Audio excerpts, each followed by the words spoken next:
ಅಂಬಿದ ನಾ ನಿನ್ನ ನಂಬಿದೆ ಆಂಟಿ ಅಯ್ಯ ನೀ ನಮ್ಮ ಹರಕ್ ಚಡ್ಡಿ ಬಸಪ್ಪನ ಮಗಳಲ್ಲ ನಮ್ಮ ಅಪ್ಪನ ಹೆಸರು ಬಸಪ್ರಿ ಮತ್ತು ಊರಾಗಿನವ್ರು ಎಲ್ಲಾರು ಹಂಗ ಹರಕ್ ಚಡ್ಡಿ ಬಸಪ್ಪ ಅಂತಿದಕ್ಕಂತಾರ ನಂಗೆ ಗೊತ್ತ್ರಿ ಎಲ್ಲರಿಗೂ ಗೊತ್ತೈತಿ ನಿನಗೆ ಗೊತ್ತಿಲ್ಲನ ಆಂಟಿ ನೀವು ಹೊಲಿತೀರ ಇಲ್ಲ ಅಷ್ಟೇ ಹೇಳ್ರಿ ಆತ್ ಕೊಡು ನಿಮ್ಮ ಅಪ್ಪನ ಹರಕ್ ಚಡ್ಡಿ ನಿನ್ ಹರಕಂಗಿ ಚಲೋ ಕೊಡ್ರಿ ತಗೋ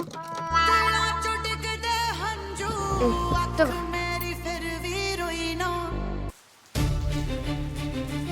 ನಮ್ಮಪ್ಪಗ ಹರಕ್ ಚಡ್ಡಿ ಬಸಪ್ಪ ನಾಕತಿ ಮಾಡ್ತೆ ಅಂತ ಹೇಳಿ ನೀನು ಆಂಟಿ ಎಷ್ಟಾತ್ರಿ 20 ರೂಪಾಯಿ ಹಾಂ 480 ರೂಪಾಯಿ ವಾಪಸ್ ಕೊಡ್ರಿ ಆಂಟಿ ನೀವು ಯಾವಾಗ ಕೊಟ್ಟಿ 500 ರೂಪಾಯಿ ಏ ಆಂಟಿ ಅಲ್ಲೇ ಐತಲ್ರಿ 500 ರೂಪಾಯಿ ಇದನ್ನ ನೀ ಕೊಟ್ಟಿಯಾ ಹ್ಞೂ ರೀ ಆಂಟಿ ನಾನಾ ಕೊಟ್ಟೇನು ಮತ್ತೆ ಹೋಗ್ಲಿ ಬಿಡು ಚೇಂಜ್ ಇಲ್ಲ ನಮ್ಮ ಕಡೆ ಆಯ್ತು ಮುಂದಿನ ಸತ ಬಂದಾಗ ಕೊಡ್ತೇನೆ ಕೊಡ್ರಿ ನಂದು 500 ತಗೋ ನೆನಪಲೆ ಕೊಡ್ಬೇಕಾ